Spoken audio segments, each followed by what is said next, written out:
วัสดีค่ะต้อนรับคุณผู้ชมทุกท่านนะคะเข้าสู่บรรยากาศการไลฟ์สดค่ะวันนี้นะคะจังหวัดเชียงใหม่จะมีการทดสอบระบบการแจ้งเตือนภัยผ่านโทรศัพท์เคลื่อนที่นะคะหรือที่เราเรียกกันว่าระบบเซลล์บรอดแคสต์ค่ะซึ่งวันนี้ค่ะจังหวัดเชียงใหม่เราได้รับเลือกให้เป็น1 ใน 5 จังหวัดเป้าหมายที่จะมีการทดสอบในระดับใหญ่นะคะซึ่งจะครอบคลุมทั้งจังหวัดค่ะ25 อำเภอค่ะวันนี้ค่ะพวกเราทีมข่าวสวท.เชียงใหม่ค่ะสถานีวิทยุกระจายเสียงแห่งประเทศไทยจังหวัดเชียงใหม่นะคะนำคุณผู้ชมทุกท่านนะคะมาอยู่กันที่ห้างเมย่านะคะบนถนนห้วยแก้วอำเภอเมืองจังหวัดเชียงใหม่ค่ะมาติดตามบรรยากาศที่นี่ดูว่าช่วงเวลาที่จะมีการส่งสัญญาณแจ้งเตือนในเวลาบ่ายโมงตรงเนี่ยปฏิกิริยาของพี่น้องประชาชนที่อยู่ในห้างเมย่านี้จะเป็นอย่างไรรวมไปถึงเรื่องของการรับรู้ข้อมูลข่าวสารนะคะแล้วก็การเตรียมความพร้อมนะคะถ้าหากเกิดภัยพิบัติขึ้นจริงๆเนี่ยประชาชนจะมีการตื่นตัวมากน้อยแค่ไหนนะคะเดี๋ยวจะได้มาติดตามบรรยากาศแล้วก็จะได้พูดคุยกับพี่น้องประชาชนที่มาเดินมาใช้บริการอยู่ภายในห้างเมย่านี้นะคะต้องขอบพระคุณทางผู้บริหารห้างเมย่าด้วยนะคะที่ให้ความเอื้อเฟื้อให้ทีมงานเราเข้ามาในพื้นที่นะคะในการที่จะบันทึกภาพแล้วก็ไลฟ์สดบรรยากาศจากที่นี่ค่ะแนะนำตัวกันก่อนค่ะดิฉันดารุณีเมฆสุวรรณค่ะผมคมสันครับวงครับนะคะวันนี้เรามาเป็นทีมใช่แล้วก็ยังมีทีมนำโดยพี่เอ๋ค่ะพี่มนต์กันเดชชัยหัวหน้าฝ่ายข่าวนะคะแล้วก็มีน้องนิวนัทวัฒน์วรเมธากรช่างเทคนิคของเรานะคะภายใต้การอำนวยการของท่านผอ.สุทินจินดาหลวงผู้อำนวยการสถานีวิทยุกระจายเสียงแห่งประเทศไทยจังหวัดเชียงใหม่ค่ะแล้วก็ยังมีทีมหลังบ้านเรานะคะพี่ๆน้องๆฝ่ายรายการนะคะทีมชนเผ่าทีมช่างเทคนิคของเราที่อยู่หลังบ้านพร้อมที่จะแชร์ข้อมูลแบ่งปันข้อมูลข่าวสารนะคะให้กับไปยังทุกๆเพจเลยนะช่วยกันกดไลค์กดแชร์นะคะสำหรับการไลฟ์สดในวันนี้ด้วยนะจะได้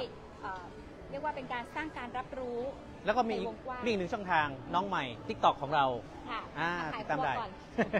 นอกจาก Facebook แล้วนะครับก็ติดตามกันได้นะครับรวมถึงวันนี้คุณเจี๊ยบก็บอกว่ามือถือจะต้องเปิดไว้ทุกคนต้องมีถ้าสมมติมีถือต้องเปิดไว้แล้วก็ห้ามปิดสั่นห้ามปิดเสียงเพราะจะได้รับการแจ้งเตือนทุกคนนะครับนะคะก็อย่างที่บอกค่ะว่าวันนี้เนี่ยจังหวัดเชียงใหม่เรานะคะได้จะมีการทดสอบระบบการแจ้งเตือนผ่านโทรศัพท์เคลื่อนที่13 นาฬิกานะฮะในเวลา13 นาฬิกาหรือว่าบ่ายโมงตรงค่ะซึ่งวันนี้ก็จะมีทั้งทีมงานของสวท.เชียงใหม่นะคะที่มาติดตามบรรยากาศนะคะมีทีมงานจากสำนักงานป้องกันและบรรเทาสาธารณภัยจังหวัดเชียงใหม่นะคะก็มาร่วมสังเกตการพื้นที่ตรงนี้ด้วยนะคะแล้วก็เมื่อสักครู่นี้นะก่อนที่จะเข้าไลฟ์คุณคมสันเราได้ยินเสียงประชาสัมพันธ์จากเสียงตามสายภายในห้างเมย่าด้วยครับผมนะคะก็เป็นการแจ้งเตือนให้ประชาชนที่อาจจะเข้ามาได้รับรู้ข่าวสารว่าเวลา13 นาฬิกาจะมีการแจ้งเตือนผ่านโทรศัพท์มือถือของทุกท่านนะครับก็อย่าได้ตื่นตระหนกป้องกันการตื่นตระหนกก็ขอให้ทำกิจกรรมต่างๆนะคะกันต่อไปกันตามปกติต่อไปนะคะตอนนี้เราอยู่กันที่บริเวณชั้น4ของห้างเมย่านะคะซึ่งจะเป็นศูนย์อาหารนะคะเมย่าคิทเช่นตรงนี้ค่ะซึ่งเป็นอีกจุดหนึ่งที่ถ้าช่วงกลางวันนะคุณคมสันคนจะเยอะมากที่นี่นะคะเพราะว่าส่วนใหญ่ก็จะมารับประทานอาหารเรามาใช้ช่วงเวลากลางวันนะมาทานข้าวมาอะไรกันตรงนี้แล้วก็มีร้านอาหารโอ้โหเยอะแยะมากมายตรงชั้นนี้นะคะก็วันนี้อาจจะมีการทดสอบแล้วก็นอกจากพื้นที่25 จังหวัดของจังหวัดเชียงใหม่แล้วเนี่ย25 อำเภอของจังหวัดเชียงใหม่แล้วเนี่ยอาจจะมีพื้นที่ใกล้เคียงอาจจะมีเชียงรายที่ได้รับสัญญาณด้วยแล้วก็ลำพูนอาจจะมีที่เป็นพื้นที่ชายขอบชายแดนระหว่างจังหวัดเชียงใหม่กับจังหวัดข้างเคียงเนาะก็เป็นอย่างแม่ฮ่องสอนเชียงรายลำพูนลำปางซึ่งจะกินรัศมีออกไปอีกประมาณที่ติดกับเชียงใหม่ของเรา1.5 กิโลเมตรตามที่เครือข่ายผู้ให้บริการโทรศัพท์เคลื่อนที่ได้แจ้งไว้นะคะก็อาจจะกินรัศมีออกไปจากเขตชายแดนเชียงใหม่ไปประมาณ1.5 กิโลเมตรประมาณนั้นอาจจะยาวไปถึงจังหวัดตากก็ได้นะครับเพราะว่าตากติดกับอมก๋อยยุดอะไรครับน่าจะถึงอยู่นะคะก็สำหรับท่านใดที่อาจจะติดตามเราผ่านทาง Facebook Fanpage เนี่ยก็ ก็บอกเลยว่าอาจจะเป็นจังหวัดที่อยู่ใกล้เคียงจังหวัดเชียงใหม่แหละอาจจะได้รับสัญญาณเตือนเหมือนกันนอกจากจังหวัดเชียงใหม่ของเรานะครับใช่นะคะในส่วนของเพจสวทเชียงใหม่ PRD เราเนี่ยจะติดตามบรรยากาศในส่วนของห้างเมย่าใช่ครับนะคะแต่ว่าจริงๆเรามีหลายจุดใช่จริงๆเรามีทีมของกรมประชาสัมพันธ์ของเราที่ลงพื้นที่ไปในแต่ละจุดอย่างสนามบินเชียงใหม่กาดหลวงนะคะโรงพยาบาลนครพิงค์ก็เป็นจุดใหญ่ๆแต่ละทีมที่ลงพื้นที่ไปมีทั้งทีมของสำนักงานมีที่ฝางด้วยมีที่ฝางด้วยทีมของสวทฝางครับแล้วก็มีทีมของ NBT ภาคเหนือนะคะก็จะเป็นการมาสังเกตการเรื่องของปฏิกิริยาของพี่น้องประชาชนนะว่ากรณีที่ได้รับการแจ้งเตือนจากซิลวัตแคสแล้วเนี่ยเรื่องของสาธารณภัยต่างๆไม่ใช่เฉพาะเรื่องของแผ่นดินไหวนอกจากนี้ก็จะเป็นน้ำท่วมนะครับวาตภัยก็คือเรื่องลมฝนอะไรต่างๆที่เป็นสาธารณภัยที่จะได้รับผลกระทบกับคนในวงกว้างก็จะมีการแจ้งเตือนผ่านซิลวัตแคสนะครับก็เป็นบรรยากาศภายในบริเวณเมย่าคิทเช่นนะคะหรือว่าศูนย์สวทเชียงใหม่เรามาสังเกตการนะคะบรรยากาศในช่วงของการแจ้งเตือนฉุกเฉินนะคะผ่านระบบเซลล์บรอดแคสต์ในวันนี้ค่ะ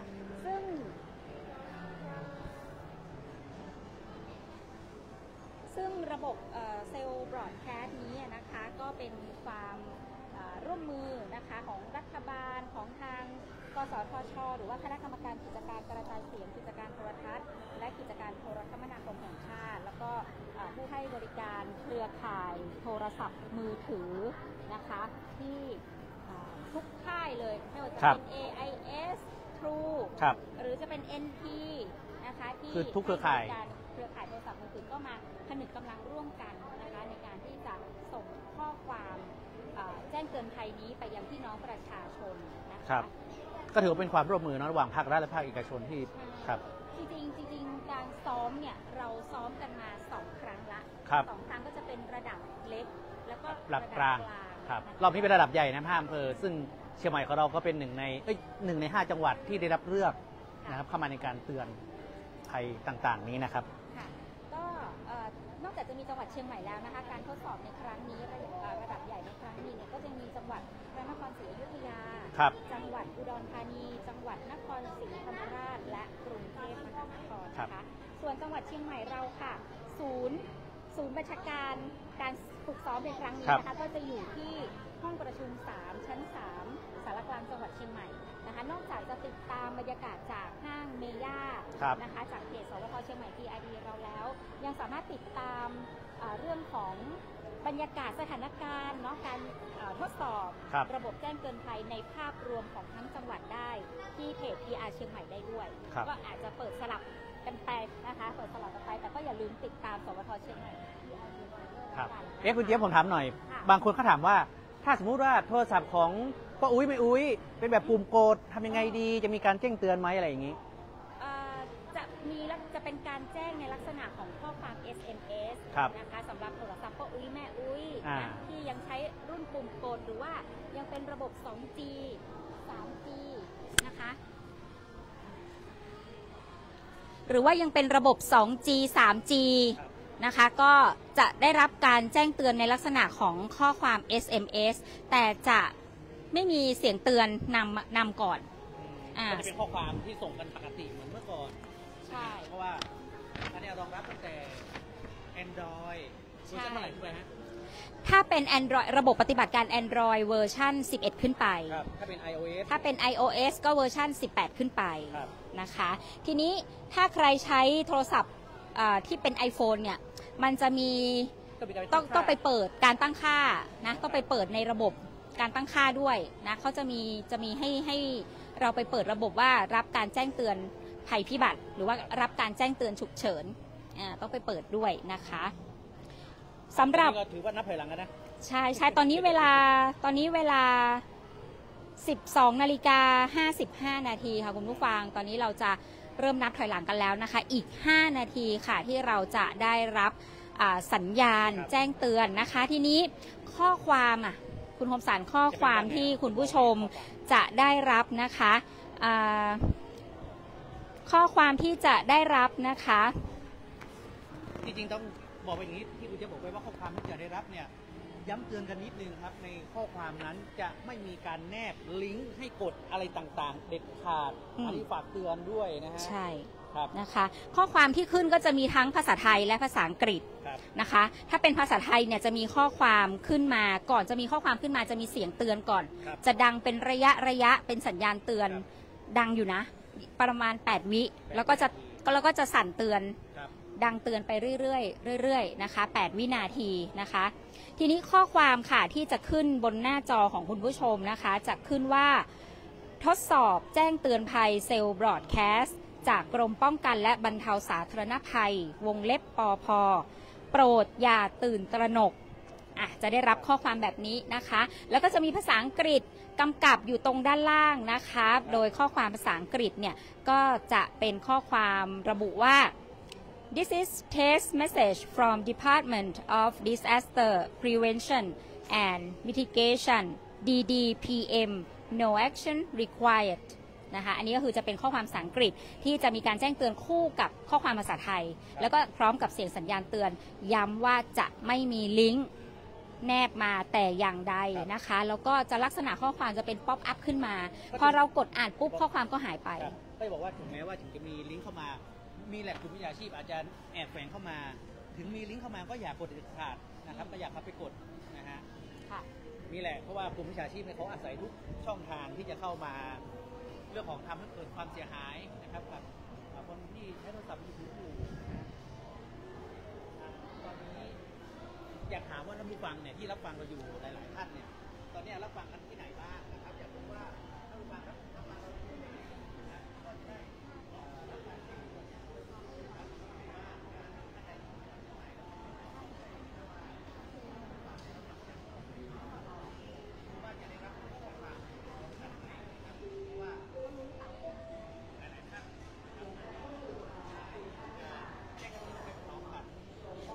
ตอนนี้นะคะเรากำลังได้ยินเสียงประกาศจากทางห้างไม่แน่ใจว่าเสียงประกาศจากทางห้างเนี่ยจะเข้าในไมค์ของเราหรือเปล่านะพยายามอยู่นะคะ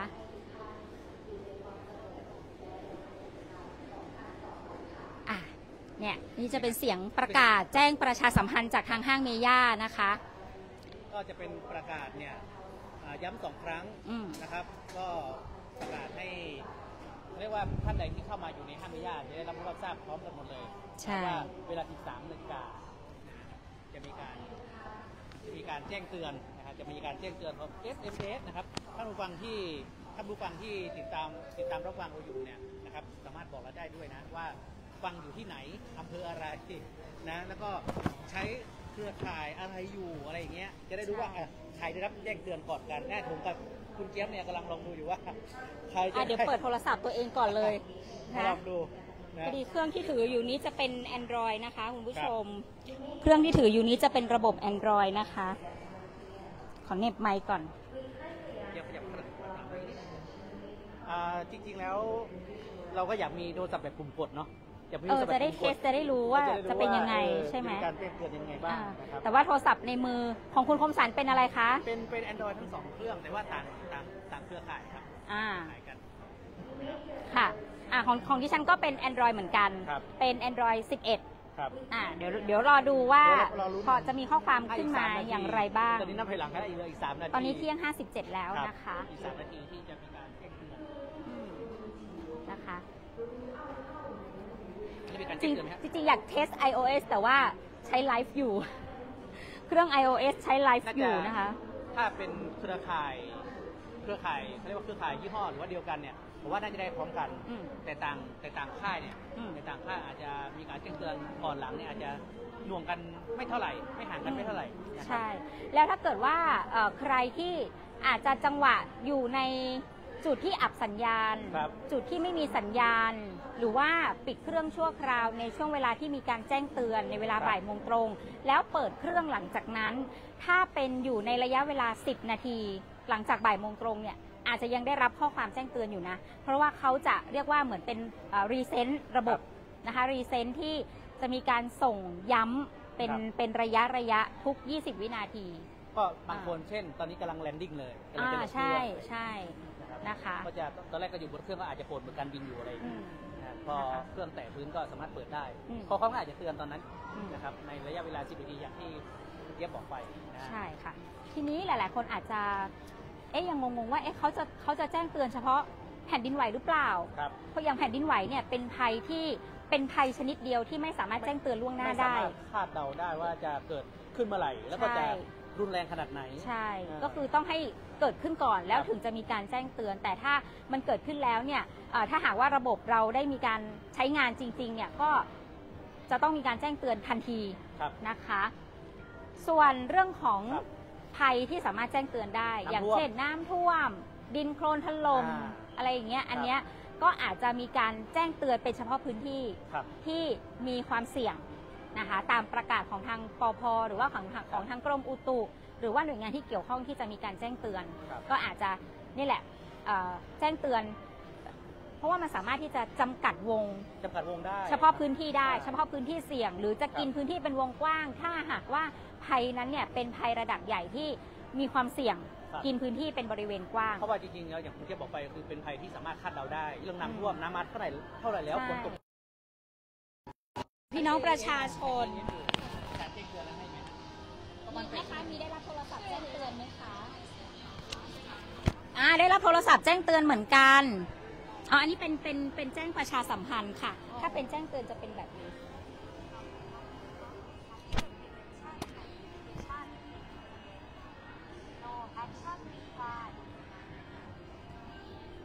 โอเค อันนี้ก็เป็นการแจ้งเตือนนะครับ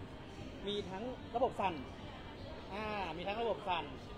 มีเมสเซจนะครับ มีข้อความมาแล้วก็มีเสียงข้อความเสียงด้วยเมื่อสักครู่นี้ ของคุณพี่ได้ข้อความไหมคะ ขึ้นค่ะ ของคุณพี่เป็นระบบอะไรเอ่ย หมายถึง เป็นขึ้นมาแล้วเหรอนี่เครื่อง ยังไม่มานี่เครื่องเขา อ๋อ ของดิฉันดังเป็นครั้งที่ 2 แล้วนะ ครับ เครื่องดิฉันดังเป็นครั้งที่ 2 แล้วนะคะคุณผู้ชม แต่ว่าเครื่องของคุณพี่คนนี้ยังไม่ดังเลย เป็นรุ่นอะไรเอ่ย อันนี้เป็น iPhone เวอร์ชันไหนคะ ไม่แน่ใจหมายถึงรุ่นใช่ไหมคะ ระบบปฏิบัติการ iOS เป็น เท่าไหร่ iOS เท่าไหร่คะ 18 หรือเปล่า จริงๆแล้วถ้าท่านผู้ฟังมีท่านใดที่ได้รับสิทธินี้บ้าง 7.1 อ๋อ ระบบจะไม่รองรับ แต่ว่าจะได้เป็นลักษณะข้อความ ขอดูหน่อยได้ไหมคะว่าเป็นข้อความ นะครับหรือว่า iOS ไม่มีนะ อยู่นะครับ หรือแม้กระทั่งท่านที่ใช้โทรศัพท์ปุ่มกด แต่ไม่มีข้อความเป็นลักษณะขอดูที่ข้อความหน่อยได้ไหมคะ โทรศัพท์ปุ่มกดเนี่ยได้รับข้อความแบบนี้ไหมนะฮะก็อยากทราบเหมือนกันนะครับ ตอนนี้แต่ละคน ขอไปดูบรรยากาศข้างใน เขาก็ดู นะคะ น้องนิวแพนไปดูข้างในเลยนะคะ อยู่ ของน้องเป็น iOS 17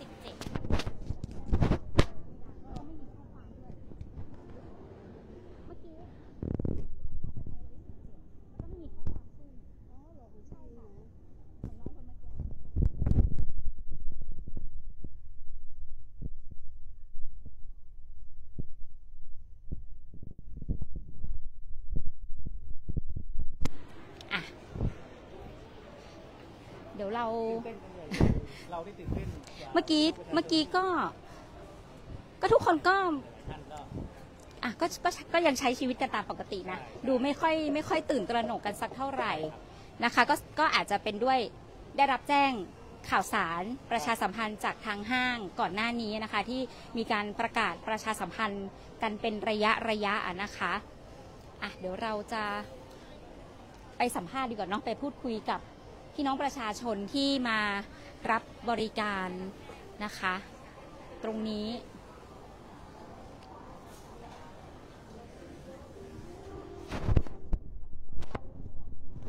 พี่ไรเดอร์ มีข้างนอกเดี๋ยวไปหาพี่ไรเดอร์ พี่ไรเดอร์เป็นยังไงบ้างนะครับพี่ไรเดอร์แบบว่าอยู่กับโทรศัพท์ตลอดเวลาอยู่แล้วนี่นะ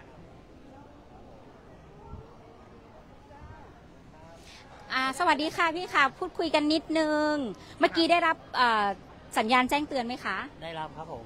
ดังนานไหมคะ ประมาณ8วิครับ อ่า 7-8 วิ 7-8 ได้ครับ วิ ครับผม แต่ได้รับแจ้งเตือน ได้รับค ได้ รับ รับกี่รอบคะ รอบเดียวครับ รอบเดียว ครับ แล้ว ผม แล้วตอนที่ได้รับรู้สึกยังไง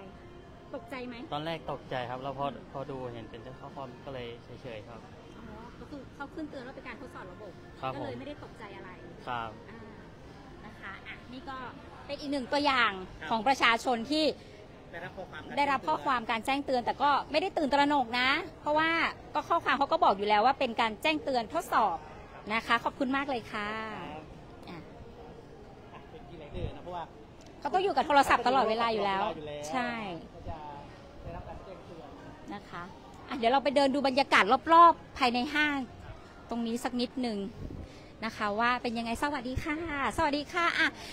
เป็นตัวแทนของทางห้างเมย่านะคะสวัสดีค่ะคุณเบนซ์ค่ะข้างนี้ละกันนะคะ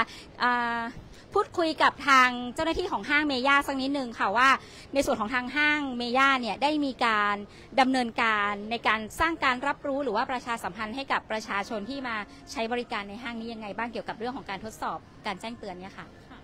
ในส่วนการแจ้งเตือนลูกค้าของเราอะค่ะมันจะแบ่งใน2ส่วนเนาะก็คือร้านค้ากับลูกค้าที่เดินเข้ามาค่ะในส่วนของร้านค้าค่ะเราได้มีการบอร์ดแคสต์แจ้งเตือนในกลุ่มล่วงหน้า1 สัปดาห์แล้วก็วันนี้อีก1 ครั้งเพื่อเป็นการให้ทุกคนรับทราบเพื่อไม่ให้เกิดการตื่นตระหนกค่ะส่วนลูกค้าค่ะเราก็มีการโฟนประชาสัมพันธ์อย่างที่ได้ยินเมื่อกี้เนาะตั้งแต่วันศุกร์แล้วค่ะแล้ววันนี้ก็คือช่วงเช้า1 รอบแล้วก็ช่วงก่อนเปิดสัญญาณอีก1 รอบค่ะก็คิดว่าลูกค้าก็น่าจะได้รับทราบโดยเราจะโฟน3 ภาษาด้วยค่ะคือไทยอังกฤษจีนให้ลูกค้าชาวต่างชาติรับทราบโดยทั่วกันค่ะแต่เท่าที่สังเกตบรรยากาศรอบๆก็ดูลูกค้าหรือว่าผู้มารับบริการก็ดูไม่ค่อยตื่นตระหนกกันสักเท่าไหร่ใช่ด้วยส่วนหนึ่งคิดว่าลูกค้าน่าจะได้รับข้อมูลจากทางหน่วยงานที่เกี่ยวข้องล่วงหน้าไว้แล้วด้วยค่ะก็เลยคิดว่าน่าจะทุกคนน่าจะรับทราบกันหมดแล้วค่ะทีนี้ถามในส่วนของทางห้างค่ะถ้าเกิดกรณีที่เกิดมีภัยพิบัติเกิดขึ้นจริงๆอย่างล่าสุดก็แผ่นดินไหวที่ผ่านมาทางห้างมีแผนรับมือยังไงคะค่ะจริงๆในส่วนของแผนตรงนี้ค่ะเรามีการฝึกซ้อมทุกปีอยู่แล้วเบื้องต้นนะคะถ้าเกิดเหตุแผ่นดินไหวเนาะรปภ.ประจำจุดอะค่ะก็จะรีบพาลูกค้ารวมถึงร้านค้าค่ะออกทางประตูที่ใกล้ที่สุดหรือเป็นบันไดหนีไฟที่ใกล้ที่สุดค่ะโดยจะมีรปภ.ประจำจุดอยู่ละคอยนำลูกค้าออกไปให้เร็วที่สุดโดยที่ผ่านมาค่ะใช้เวลาประมาณ2 นาทีเท่านั้นเองที่จะเอาคนออกทั้งหมดโดยเอาออกไปอะค่ะเราจะไปรวมกันที่หน้าศาลตายายเพื่อตรวจสอบความเรียบร้อยแล้วก็จากนั้นนะคะเราก็จะแจ้งหน่วยงานที่เกี่ยวข้องว่ามันเกิดเหตุตรงนี้ที่ศูนย์การค้าของเราเพื่อให้หน่วยงานที่เกี่ยวข้องเข้ามาสมทบเราอีกทีนึงแล้วก็จากนั้นนะคะทีมของเมย่าที่เชี่ยวชาญเนาะเขาก็จะเข้ามาดูตรวจสอบคนที่ตกค้างแล้วก็ดูแลความเรียบร้อยของภายในตัวอาคารทั้งหมดนะคะว่ามีส่วนไหนที่จะเป็นอันตรายหรือเปล่าถ้าเกิดว่าไม่มีอะไรที่ต้องกังวลเราก็จะรอฟังจากทางหน่วยงานที่เกี่ยวข้องหรือทางจังหวัดอะค่ะว่าถ้าเกิดสถานการณ์ปกติแล้วอะค่ะเราก็ถึงจะเอาลูกค้ากลับเข้ามาในศูนย์รวมถึงให้ร้านค้ากลับมาดูแลความเรียบร้อยของร้านค้าของตัวเองโดยช่วงที่เกิดแผ่นดินไหวอะค่ะเราก็จะปิดพวกระบบแก๊สระบบน้ำอะไรที่เป็นอันตรายเรียบร้อยแล้วค่ะเหมือนทุกครั้งที่ผ่านมาก็เป็นแบบนี้เช่นกันค่ะก็แสดงว่ามีแผนรับมือแล้วก็มีการฝึกซ้อมกันอยู่เป็นประจำเรียกว่าก็ทำให้ลูกค้าที่มารับบริการมั่นใจนะคะอันนี้ก็เป็นในส่วนของแผนดำเนินการแล้วก็มาตรการในการดูแลผู้มารับบริการแล้วก็เรื่องของการแจ้งเตือนภัยของทางห้างเมย่าขอบพระคุณนะคะขอบคุณคุณเบนมากเลยค่ะนะคะเดี๋ยวเราดูบรรยากาศรอบๆเนาะคุณคมสันเนาะนะคะอยู่ในสถานการณ์ปกติแล้วแหละปกตินะดูเหมือนไม่มีอะไรเกิดขึ้นเลยเพราะว่าดูแบบแต่ละคนก็คือไม่เสร็จมาเหรอข้อความมาเหรอแจ้งเตือนเหรอก็นั่งกินข้าวต่อนะคะถือว่ามีการประชาสัมพันธ์ที่ทั่วถึง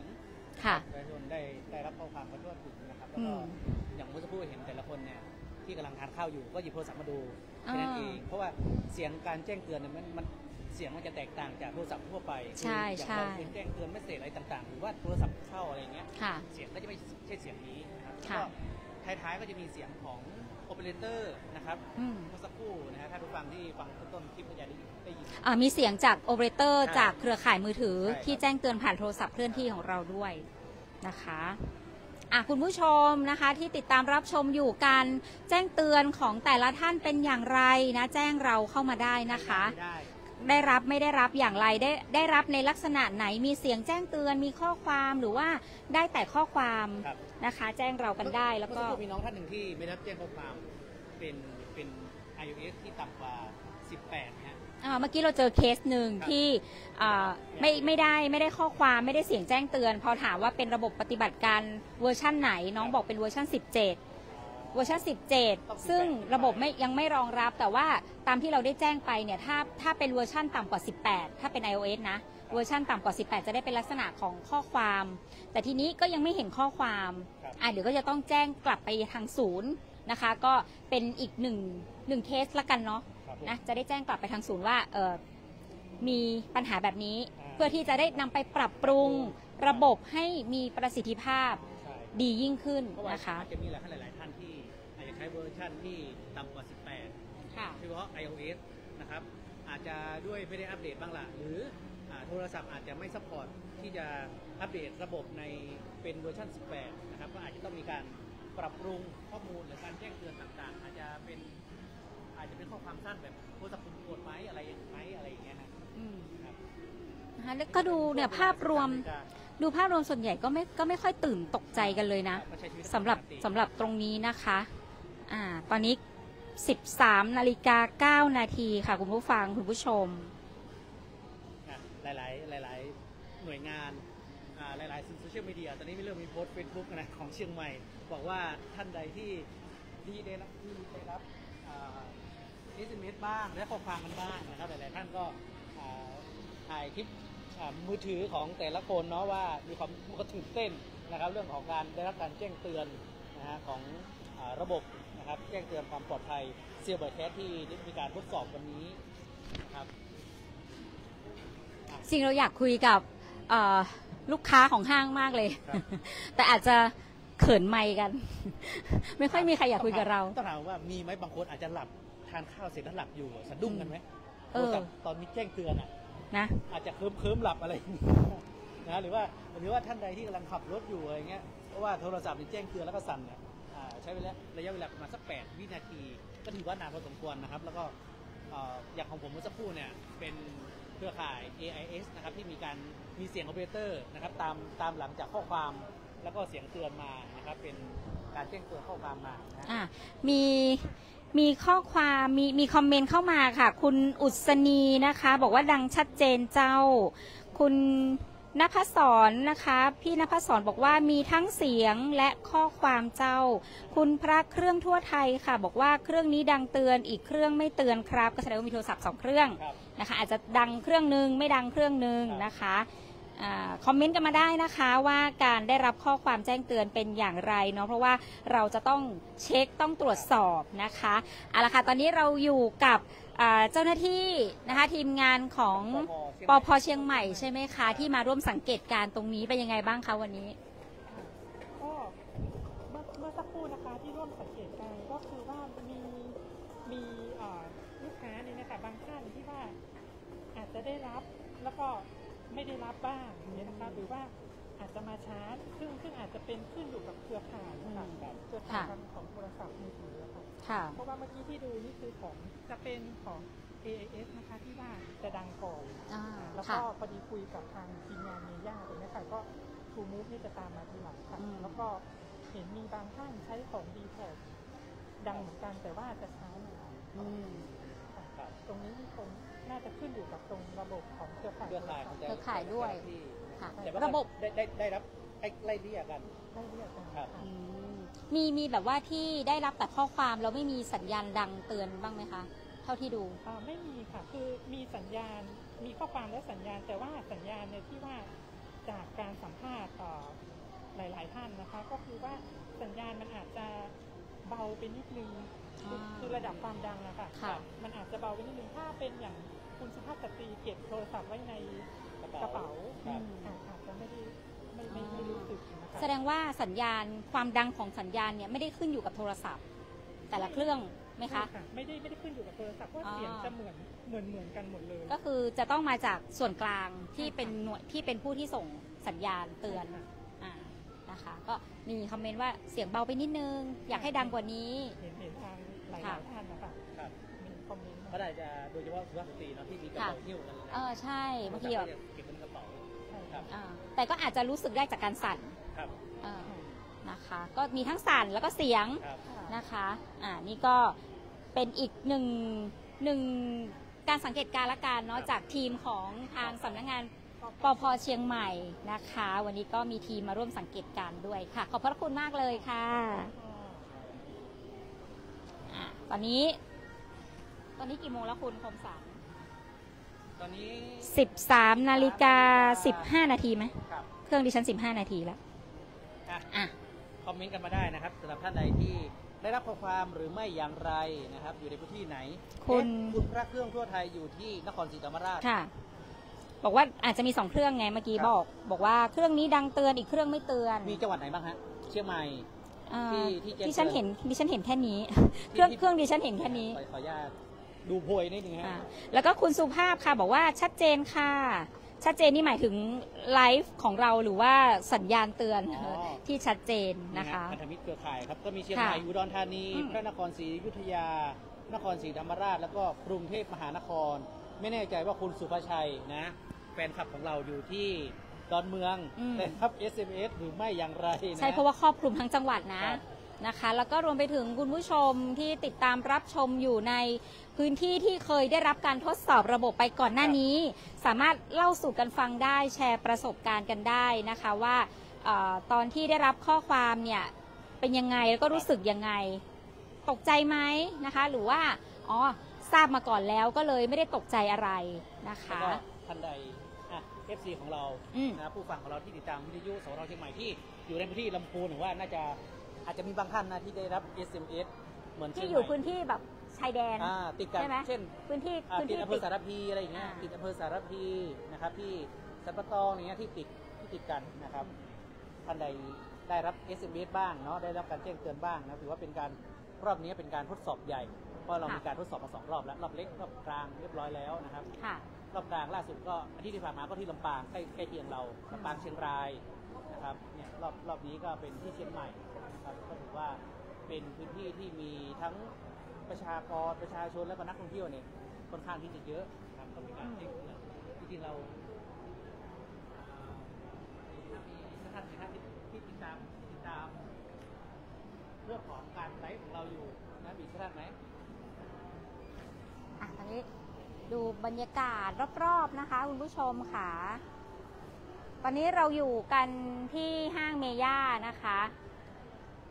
บนถนนห้วยแก้วอำเภอเมืองจังหวัดเชียงใหม่มาติดตามบรรยากาศนะคะในช่วงเวลาของการทดสอบระบบแจ้งเตือนภัยฉุกเฉินนะคะ ผ่านทางโทรศัพท์เคลื่อนที่หรือว่าเซลล์บรอดแคสต์ซึ่งวันนี้เนี่ยจังหวัดเชียงใหม่เราได้ทำการทดสอบระบบผ่านไปเรียบร้อยแล้วเมื่อเวลาบ่ายโมงตรงที่ผ่านมา แล้วก็บริเวณที่ทีมงานเราอยู่กันตรงนี้ก็คือที่ชั้น 4 นะคะบริเวณด้านหน้าของเมย่าคิทเช่นหรือว่าศูนย์อาหารของห้างเมย่าบนชั้น 4 นะคะซึ่งเมื่อสักครู่นี้ช่วงจังหวะที่สัญญาณเตือนดังขึ้นเนี่ย เสียงดังพอมันดังหลาย ๆ เครื่องมันก็ดังนะแต่ถ้าแบบไปแยกฟังทีละเครื่องก็ไม่ค่อยเท่าไหร่นะคะแต่ว่าก็ถือว่าพี่น้องประชาชนก็ไม่ได้ตื่นตระหนกตกใจอะไรพอสัญญาณเตือนปุ๊บทุกคนก็กดอ่านดูมือถือของตัวเอง แล้วก็กินข้าวต่อ ทานข้าวกันต่อหรือว่าทำกิจกรรมอะไรต่าง ๆ ของตัวเองกันต่อนะก็ไม่ได้ตื่นตกใจอะไร เพราะว่าก่อนหน้านี้ก็ได้พูดคุยกับทางคุณเบนซ์นะคะเจ้าหน้าที่ของทางห้างเมย่าก็บอกว่าทางห้างก็ได้มีการแจ้งประชาสัมพันธ์นะคะทุกช่องทางกับทางลูกค้าของห้างแล้วก็รวมไปถึงมีการแจ้งประชาสัมพันธ์ผ่านทางเสียงตามสายของห้างด้วยซึ่งเราเดินเข้ามาเราก็ได้ยินแล้ววันนี้ได้ยินหลายรอบนะคะได้ยินหลายรอบอยู่เหมือนกันประกาศครั้งละ2 รอบใช่นะคะแล้วก็ในส่วนของห้างเองก็มีเรื่องของแผนรับมือภัยพิบัตินะคะอย่างแผ่นดินไหวล่าสุดที่ผ่านมาก็มีการรับมือได้เป็นอย่างดี แผนแล้วก็มีการซ้อมแผนกันทุกปีใช่แล้วก็มีการซ้อมแผนกันเป็นประจำก็เรียกว่าสร้างความมั่นใจให้กับลูกค้าที่มารับบริการผู้ประกอบการในนี้นะคะซึ่งก็ส่งผลกับภาพลักษณ์ภาพรวมของจังหวัดเชียงใหม่เราด้วยนะเพราะว่าพื้นที่ตรงนี้เนี่ยติดกับถนนนิมมานย่านเศรษฐกิจสำคัญของจังหวัดเชียงใหม่ก็มีนักท่องเที่ยวมีทั้งคนที่มาอยู่อาศัยพำนักอยู่แบบระยะยาวนะคะชาวต่างชาติมาอยู่กันเยอะมากตรงนี้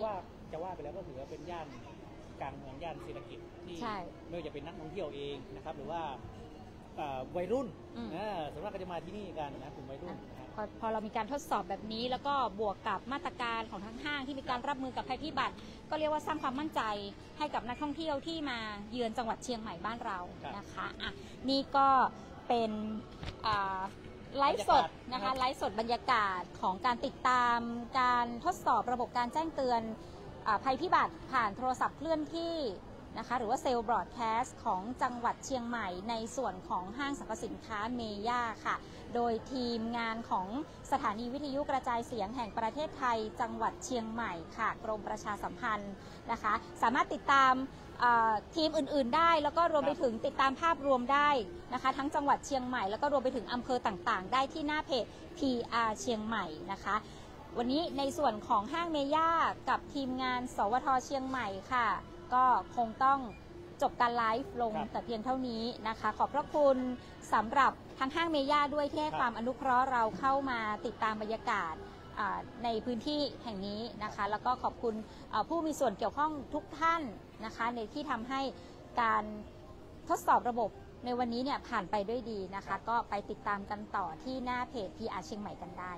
เราสองคนและทีมงานต้องลาไปก่อนนะคะสวัสดีค่ะสวัสดีครับ